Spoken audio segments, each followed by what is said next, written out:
17 ವರ್ಷ ಚಿಕ್ಕ ಮಗುವಿನಿಂದ ಹಿಡಿದು ಒಂದು ದಿವಸ ಅಂತಲ್ಲ 9 ತಿಂಗಳು ಹೆತ್ತು ಹೊತ್ತು ಸಲಗಿದಂಥ ತಾಯಿ ತಾವು. ಆ 9 ತಿಂಗಳು ಗರ್ಭದಲ್ಲಿಟ್ಟುಕೊಂಡು ಅದಾದ ಬಳಿಕ 17 ವರ್ಷ ನಿಮ್ಮ ಜೊತೆ ಇರ್ತಾಳೆ. ಸೊ ಆ ದಿನಗಳು ಬಾಲ್ಯದಲ್ಲಿ ಅವಳ ಪ್ರಾಥಮಿಕ ಶಿಕ್ಷಣ ಆಗಿರ್ಬೋದು ಅಥವಾ ಪ್ರೌಢಶಾಲಾ ಶಿಕ್ಷಣ ಯಾವ ಥರ ಇತ್ತು, ಅಂದರೆ ಕಲಿಯೋದ್ರಲ್ಲಿ ಎಲ್ಲ ಹೇಗಿದ್ಲು ಅಂತ? ಖಂಡಿತ ಚೆನ್ನಾಗಿ ಮಾರ್ಕ್ ಎಲ್ಲ ಬರ್ತಿತ್ತು. ಓದೋದ್ರಲ್ಲಿ ಎಲ್ಲ ಬರೆಯೋದು ಯಾವುದರ ಒಂದು ಅಕ್ಷರ ಕೂಡ ಚೆನ್ನಾಗಿ ಮಾಡ್ತಿದ್ದಳು. ಅಕ್ಷರಾಭ್ಯಾಸ ಅಂದರೆ ತುಂಬಾ ಇಷ್ಟ ಅವಳಿಗೆ. ಯಾಕಂದರೆ ಅಕ್ಕನ ಮದುವೆಯಲ್ಲಿ ಕೂಡ ಮದುವೆ ಆಗದ ನೆಂಟರೆಲ್ಲ ಮನೆಗೆ ಬರುವಾಗ ನೆಂಟರ ಮುಖ ನೋಡಲಿಲ್ಲ. ನನಗೆ ಪರೀಕ್ಷೆ ಅಂತ ನಮ್ಮದೊಂದು ಭಜನೆದೊಂದು ದೇವ್ರದ್ದು ಒಂದು ಮನೆ ಇತ್ತು, ಅಲ್ಲಿ ಕುಳಿತುಕೊಂಡು ಅಲ್ಲೇ ಓದ್ತಾ ಇದ್ಲು. ಯಾರು ಮನೆಗೆ ನೆಂಟರು ಬಂದಿದ್ದಾರಂತ ಯಾರನ್ನು ನೋಡಿಲ್ಲ.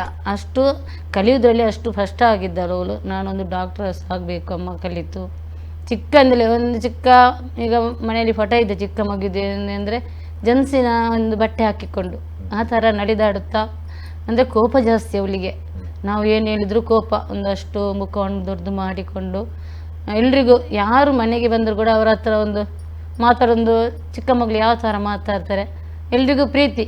ಅವಳ ಮಾತು ಕೇಳಿ ಎಲ್ರಿಗೂ ಪ್ರೀತಿ ಆಗ್ತಿತ್ತು. ಆ ಥರ ಒಂದು ಮುದ್ದು ಮುಖದಲ್ಲಿ ಎಲ್ರಿಗೊಂದು ಏನು ಮಾತಾಡ್ತಾರೆ ಆ ಥರ ಉತ್ತರ ಕೊಡ್ತಿದ್ರು. ಅಂದರೆ ಬೇರೆ ಏನಿಲ್ಲ, ಒಂದು ಚಿಕ್ಕ ಮಗುವಿನ ಉತ್ತರ ಉಂಟಲ್ಲ ನಮಗೆ ಒಂದು ಖುಷಿಯಾಗುವ ಉತ್ತರ ಆ ಥರ ಎಲ್ಲ ಹೇಳ್ತಿದ್ದಳು. ಯಾರು ಅವಳಿಗೆ ಬೈದರೂ ಕೂಡ ಅವ್ರು ವಾಪಸ್ಸು ಮಾತಾಡೋದಿಲ್ಲ. ಕೋಪ ಥರ ಆ ಥರ ಒಳಗೆ ಹೋಗೋದು, ಅಲ್ಲಿ ಆಟ ಆಡಿಕೊಂಡು ಅವರ ಮುಖ ನಿಂದು ಆ ಥರ ಎಲ್ಲ ಆಟ ಆಡ್ತಾ ಇದ್ಲು ಸರ್ ಚಿಕ್ಕ ಮಗುವಿನಲ್ಲಿ. ಸೌಜನ್ಯನಿಗೆ ಚಿಕ್ಕದಿರುವಾಗ ಜಾಸ್ತಿಯಾಗಿ ತಾವು ಇಷ್ಟನಾ ಅಥವಾ ನಿಮ್ಮ ಯಜಮಾನ್ರು ಇಷ್ಟನಾ, ಯಾರನ್ನು ಜಾಸ್ತಿ ಇಷ್ಟಪಡ್ತಾ ಇದ್ಲು? ಇಬ್ಬರು ಕೂಡ ಇಷ್ಟನೇ. ಅಪ್ಪ ಅಮ್ಮ ಅಂದರೆ ಅವರಿಗೆ ಒಂದು ಬಂಗಾರ ಇದ್ದಾಗೆ. ಅಷ್ಟು ಮಕ್ಕಳಿಗೆ ನಾವು ತಂದೆ ತಾಯಿ ಅಂದರೆ ಇಬ್ಬರು ಎಲ್ಲ ಮಕ್ಕಳಿಗೂ ಕೂಡ ಸೌಜನ್ಯ ಕೂಡ ಅಮ್ಮ ಅಂದರೆ ತುಂಬಾ ಇಷ್ಟ. ಯಾಕಂದರೆ ಅಪ್ಪನನ್ನು ಬಿಟ್ಟು ಕೊಡುವುದಿಲ್ಲ. ಯಾರು ಬೈದರೂ ಕೂಡ ಅವರಿಗೆ ಅಂಥ ಉತ್ತರ ಎಲ್ಲ ಕೊಡ್ತಿದ್ದಿಲ್ಲ ಅಪ್ಪನಿಗೆ. ಏನೊಂದು ಚಿಕ್ಕ ಬಾಲ್ಯದಲ್ಲಿ ಮಗು ಇರುವಾಗ ಏನಾದರೂ ಒಂದು ತಂದೆಗೆ ಅವರ ಜೊತೆ ಹೇಳ್ತಾರೆ, ಅವಾಗ ಬಿಟ್ಟು ಕೊಡೋದಿಲ್ಲ. ಹಾಗೆ ನಾವು ಇಬ್ಬರು ಕೂಡ ತಾಯಿ ತಂದೆ ಅಂದ್ರೆ ದೇವ್ರ ಥರ ಅವರಿಗೆ.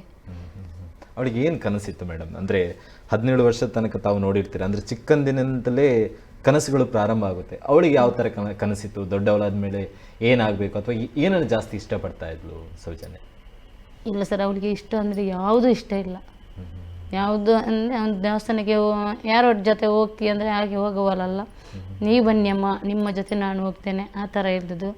ಆಮೇಲೆ ನಾನು ಒಂದು ವಿದ್ಯಾಭ್ಯಾಸ ಎಲ್ಲ ಮುಗಿಸಿ ನಾನೊಂದು ಡಾಕ್ಟರ್ ಆಗಬೇಕು, ನಿಮ್ಮನ್ನು ಸಾಕಬೇಕು ಅನ್ನುವಂಥ ಅವರಿಗೆ ಒಂದು ಕನಸಿತ್ತು. ಆವಾಗ ಮಾವ ಕೂಡ ಹೇಳಿದ್ದ, ನೀನು ಏನು ಕಲಿತೀಯ ನಾನು ಖರ್ಚು ಮಾಡ್ತೇನೆ ಕಲಿ ಅಂತ ಅವನು ಕೂಡ ಮಾತು ಕೊಟ್ಟಿದ್ದಾನೆ. ಅಂದರೆ ಒಂದು ಪಟಾಸ್ ಎಲ್ಲ ಯಾವುದು ತೆಗೆದಂದರೆ ಅವನಿಗೆ ಇಷ್ಟನೇ ಇಲ್ಲ. ಪಟ ನಾವೊಂದು ತೆಗೆದ್ರೆ ಓಡಿಕೊಂಡು ಹೋಗೋದು, ಅಲ್ಲಿಗೆ ಹೊಡೆದು ಎಲ್ಲ ಗುಡ್ಡ ಕಾಡು ಓಡ್ಕೊಂಡದು, ಅಲ್ಲಿ ಮನೆ ಸುತ್ತಮುತ್ತ ನಾವು ಓಡಿ ಅವಳು ಫೋಟೋ ತೆಗೆಯುವುದು. ಆ ಥರ ಅವ್ರಿಗೆ ಫೋಟೋ ಅಂದರೆ ಇಷ್ಟನೇ ಇಲ್ಲ. ಆ ಥರ ಮನೇಲಿದ್ದಿಲ್ಲ ಸರ್. ಅಂದರೆ ನಿಮ್ಗೀಗ ಒಟ್ಟಾಗಿ 5 ಜನ ಮಕ್ಕಳು, ಅದರಲ್ಲಿ 4 ಹೆಣ್ಣು ಒಬ್ಬ ಗಂಡು ಅಂತ ಹೇಳಿ. ಸೊ ಅದರಲ್ಲಿ 5 ಜನರಲ್ಲಿ ಅವಳು ಯಾವ ಥರ ಬೆರೀತಾ ಇದ್ಲು? ಯಾವ ಥರ ಆಟ ಅಂದರೆ ಚಿಕ್ಕದಿರುವಾಗೆಲ್ಲ? ಅದೇ ಚೂಟಿಯಾಗಿ ಅವಳು ಆಟ ಆಡೋದು, ಅವರಿಗೆಲ್ಲ ಜೋರೇ ಇವಳು. ಅವರು ಹೇಳಿದಂತೆ ಇವರು ಕೇಳಬೇಕು. ಆ ಥರ ಅವಳೊಂದು ಬುದ್ಧಿ. ಏನು ತಿನ್ನಬೇಕಾದ್ರೆ ಅದನ್ನು ಮನೆಯಲ್ಲಿ ತಂದು ಮಾಡಿ ತಿಂತಾಳೆ. ಯಾವುದು ಬೇಕಿದ್ದರೂ ಅವಳೇ ಮಾಡೋದು, ಅವಳೇ ತಿನ್ನೋದು, ಇತರರಿಗೆ ಹಂಚುವುದು, ಆ ಥರ ಎಲ್ಲ ಅವಳದು ಚೂಟಿ ಬುದ್ಧಿ ಅವಳದು. ಯಾವ ಥರ ಎಲ್ಲ ಹವ್ಯಾಸ ಇತ್ತು ಮೇಡಮ್? ಅಂದರೆ ಚಿಕ್ಕ ಇರುವಾಗ ಈ ಥರ ಚಿತ್ರಕಲೆ ಮಾಡುವಂಥದ್ದು ಅಥವಾ ಹಾಡುವಂಥದ್ದು, ನೃತ್ಯ ಈ ಥರ ಎಲ್ಲ ನೋಡೋದಾದರೆ ಸೌಜನ್ಯನಿಗಿದ್ದಂಥ ಹವ್ಯಾಸಗಳು ಯಾವುದು? ಅದೇ ಚಿತ್ರ ಮಾಡ್ತಿದ್ಳು. ಆಮೇಲೆ ಡ್ಯಾನ್ಸ್ ಅಂದರೆ ತುಂಬಾ ಇಷ್ಟ. ತಂಗಿಯರಿಗೆ ಡ್ಯಾನ್ಸ್ ಎಲ್ಲಿ ಕೊಡ್ತೇನೆ ಅಂತ ಸ್ವಲ್ಪ ಹೇಳಿದ್ದಾರೆ. ಇದು ಸರಿಯಾಗಿದೆಯಾ ಅಕ್ಕ ಅಂತ ಹೇಳಿದರೆ ನಾನು ಹೋಗಿ ಪರೀಕ್ಷೆ ಮಾಡಿ ಆಮೇಲೆ ಬರ್ತೇನೆ, ನಾನು ಓದಿದನು ನೀವು ಮತ್ತೆ ಓದಬೇಕು, ನಾನೊಂದು ನಿಮಗೆ ಟೀಚರ್ ಆ ಥರ ಎಲ್ಲ ಅವರಿಗೆ ತಂಗಿಯವರಿಗೆ ಹೇಳ್ತಿದ್ವಿ.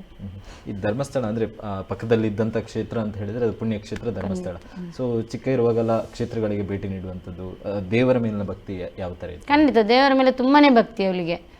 ದೇವಸ್ಥಾನಕ್ಕೆ ಹೋಗೋ ಆ ಭಕ್ತಿ ಅಲ್ಲ. ಈಗ ಮನೆಯವರಿದ್ದ ದೇವರುಗಳು ನಮ್ಮ ಮನೆಯಲ್ಲಿ ಇದ್ದಾರೆ ದೇವರುಗಳು, ಅವರಿಗೆ ಒಂದು ಹೂವಿನ ಮಾಲೆ ಕಟ್ಟುವುದು, ಅವರ ಸುತ್ತಮುತ್ತ ಬರುವುದು, ಭಜನೆ ಹೇಳುವುದು ಅದು ತುಂಬಾ ಇಷ್ಟ. ದೇವರ ಅವಳಿಗೆ ಭಕ್ತಿ ತುಂಬಾ ಇತ್ತು. ತುಂಬ ಅಂದರೆ ಏನು ನಾನ್ ವೆಜ್ ಇಲ್ಲ, ವೆಜ್ ಮಾತ್ರ. ನಾನ್ ವೆಜ್ ಬಿಟ್ಟಿದ್ಳು, ತಿನ್ನುವುದನ್ನೇ ಬಿಟ್ಟಿದ್ಳು ನಾನ್ ವೆಜ್ ಕಂಪ್ಲೀಟಾಗಿ.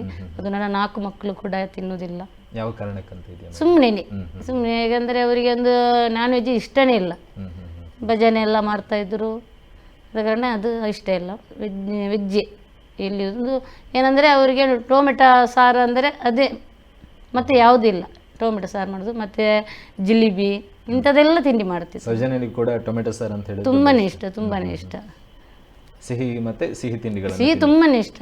ಮಾಲ್ಪುರಿ ಎಲ್ಲ ಈ ಥರ ಮತ್ತು ಜಿಲೇಬಿ ಅವಳಿ ಸ್ವತಃ, ಮತ್ತು ಕ್ಯಾರೆಟ್ ಹಲ್ವಾ, ಕುಂಬಳಕಾಯಿ ಹಲ್ವಾ ಅದೆಲ್ಲ ಅವಳು ಸ್ವತಃವಾಗಿ, ಮತ್ತು ಪಪ್ಪಾಯಿದ್ದು ಅದೆಲ್ಲ ಅವಳೇ ಮಾಡ್ತಿದ್ಳು.